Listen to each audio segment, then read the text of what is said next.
সকলকে নমস্কার। তো আমরা এই মুহূর্তে এসেছি সৌরভ গুহ দাদার বাসায়। ওনার বাসাটা হচ্ছে আপনার ডিজিটাল মার্কেটের 1 নম্বর গলি। উনি অনেকদিন যাবৎ হাড়ের প্রবলেম নিয়ে এবং মিনিয়াসিস রোগে, যেটা সহজ ভাষায় বলতে গেলে নার্ভের যে মাথা ঘুরানো রোগ, এমনকি ওনার ব্লাড সুগার ফল হয়ে যায়।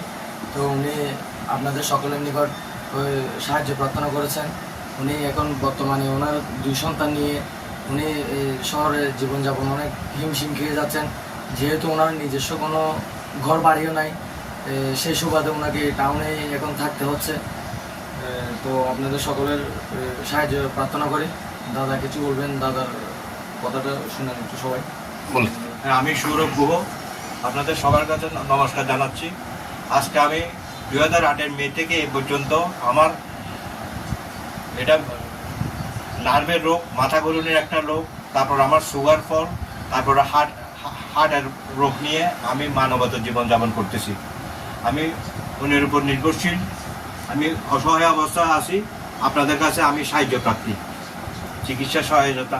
আমি আর্থিক সমস্যার জন্য ওষুধ করে চালাতে পারি না, পরীক্ষা নিরীক্ষা চালাতে পারি না। আপনাদের কাছে আকুল আবেদন, আপনারা দয়া পরবশ হয়ে আমাকে একটু সাহায্য করেন। নমস্কার, ধন্যবাদ। উনি কিন্তু অসুস্থ হওয়ার আগে কিন্তু আমি অসুস্থ হওয়ার আগে আমি চোখের উপর ডিপ্লোমা, আমি নিজের না, আমি চোখের উপর ডিপ্লোমা করে আমি চাকরি করছি। 86-তে ইন্টার পাস করে 87-তে 1 বছর ফয়জলিক থেকে আমি ডিপ্লোমা করে 88, 89, 90 ফেব্রুয়ারিতে আমি তারপরে 97। এরপর আমি অসুস্থ হয়ে পড়ে যেতে এখন আমি কাজে নাই শারীরিক কারণে। এই জন্য আপনাদের কাছে সাহায্য প্রাপ্ত। আমি বলি, হ্যাঁ, এখানে হচ্ছে উনি আসলে ওনার প্রেসক্রিপশনগুলো দেখা যাচ্ছে যে উনি এই বছরের জানুয়ারি ফেব্রুয়ারিতে উনি ডাক্তার দেখাইছে। জানুয়ারিতে একটা ডাক্তার দেখাইছে, ফেব্রুয়ারিতে ডাক্তার দেখাইছে, কিন্তু ডাক্তার দেখানোর পরে উনি আর বিভিন্ন টেস্টগুলো করতে পারতেছে না এবং ওষুধগুলো কিনতে পারতেছে না। সেজন্য উনি বর্তমানে ওনার বর্তমান শরীরের অবস্থা বেশি খারাপ। ওনার বিভিন্ন টেস্ট দিয়েছে, ওনাকে ডাক্তার ওষুধ দিয়েছে, উনি এগুলো এখনও কিনতে পারে নাই। ওনার পক্ষে এটা কিনা সম্ভব না। ওনার একটি ছেলে একটি মেয়ে। উনি ওনার ছেলে মেয়ের পড়ালেখাও চালাতে পারতেছে না।